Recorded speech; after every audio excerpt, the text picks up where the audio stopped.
What's up, guys? Tudo bom? Eu acabei de ensinar que em vez de acentos sobre letras, como no português, o inglês utiliza letras mudas para sinalizar como se pronuncia a palavra. Por exemplo, tap torna-se tape quando eu colocar o Magic E. Esse E mudo faz com que a vogal dentro fala o próprio nome. Lembre-se de que os vogais no inglês são A, E, I, O, U. Repete, é para se lembrar durante essa lição mais uma vez. A, E, I, O, U. Tap, tape. Mas daí surgiu a dúvida na palavra Apple. Isso não segue a regra? Porque tem Magic E. Por que é que não se pronuncia Apple, assim, Apple? Isso é muito estranho. Então, será que Apple é uma exceção à regra do Magic E? Na verdade, não é uma exceção, porque tem outra regra. E a regra é muito simples. Vocês, como estudantes de inglês, podem pensar nisso assim. Quando tiver consoante extra dentro da palavra, uma dupla consoante, essa dupla consoante desfaz o trabalho do Magic E. Por exemplo, vamos começar com a palavrinha mat aqui. Daí, vamos aglutinar o Magic E torna-se may, com a pronúncia do vogal, a vogal falando o próprio nome. May, may. Mas daí, se colocar mais um T aí dentro, de novo a pronúncia dessa terceira palavra é mat. Mat, may, mat. O inglês é estranho. Mas você está vendo, a dupla consoante cancela, desfaz o trabalho do Magic E na palavra. A dupla consoante é um outro acento da língua inglesa, que não é acento, mas sim uma letra muda dentro da palavra. E é assim que crianças nos Estados Unidos também aprendem. What's this? Two R's together? They're both trying to control each other. They have forgotten about that vowel.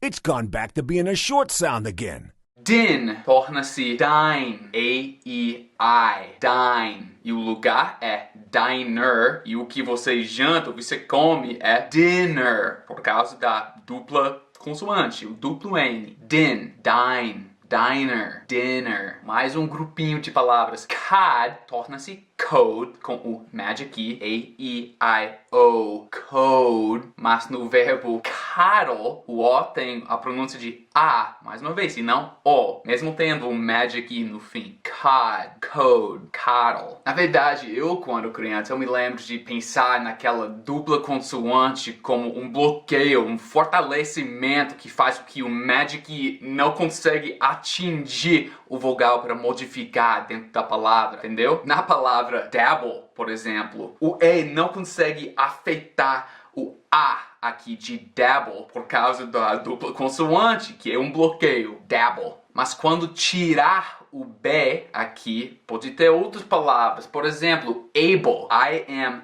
able. Table, não é table, é table. Table, mais uma vez, E, falando o próprio nome da vogal por causa de somente ter uma vogal só e um Magic E no fim. Dabble, able, table. O símbolo nacional do Canadá, o maple leaf, tá pronunciado maple, mas a fruta, apple, tem dois P's. E aí, a vogal dentro permanece curta, sem pronunciar o nome. Maple, apple. Então, apple não é uma exceção à regra.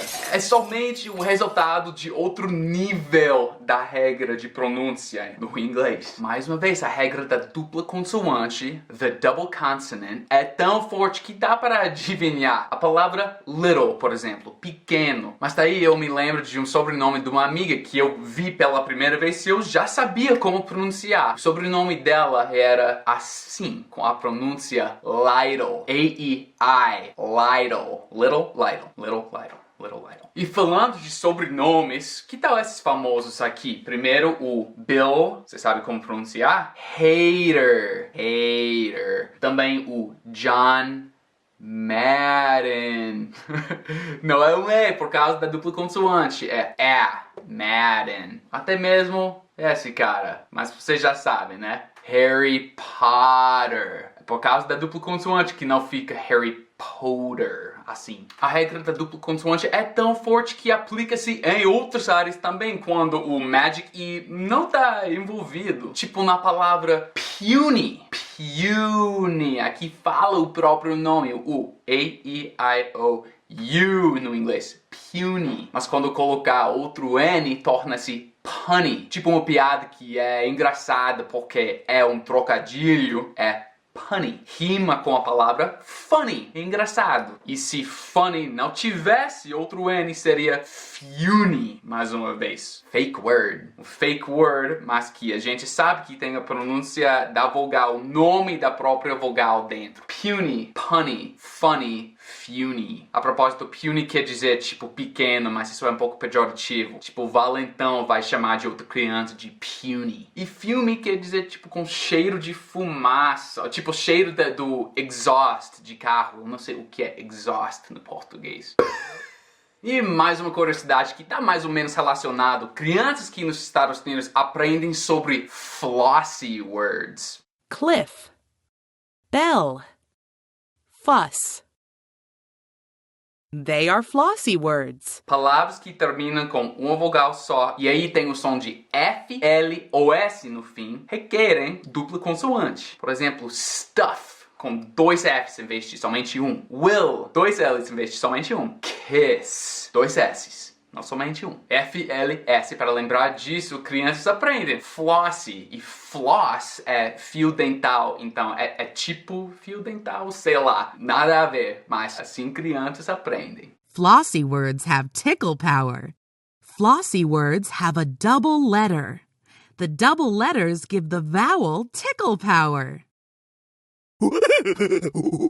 Essas flossy letters são a razão que britânicos, por exemplo, acham que as palavras traveler e jeweler, escritas com somente um L no inglês americano, devem ter 2 L's. E assim, na Inglaterra, eles se escrevem assim, traveler, jeweler, com a mesma pronúncia. E para falar a verdade, eu concordo. Eu sempre acho estranho que o inglês americano não tem esse 2L, porque a regra é tão forte na cabeça que sempre tô querendo escrever traveling com 2 L's, por exemplo, mas aqui nos Estados Unidos é somente um, traveling. Mas na verdade o inglês é uma bagunça e às vezes eu nem entendo o sistema britânico. Por exemplo, no verbo fulfill, L se escreve com somente um L no fim, mas aqui nos Estados Unidos, por causa do verbo simples fill ter 2 L's, a gente escreve fulfill com 2 L's também no fim. Fulfill. Mas lá na Inglaterra não. Você sabia que eu posto vlogs toda semana falando somente a minha língua materna, o inglês americano? Faço isso no meu site de crowdfunding, patreon.com/smalladvantages. Eu tô tentando autopublicar o meu primeiro livro no Brasil, então se você contribuir ao projeto, ao livro com $4 ou $7, você ganha acesso a todos os meus vlogs semanais, que são muito bacanas e muito bons para treinar o seu listening comigo. Muito obrigado. É isso por enquanto. E now you know why you're able to put maple syrup on an apple on a table. Later!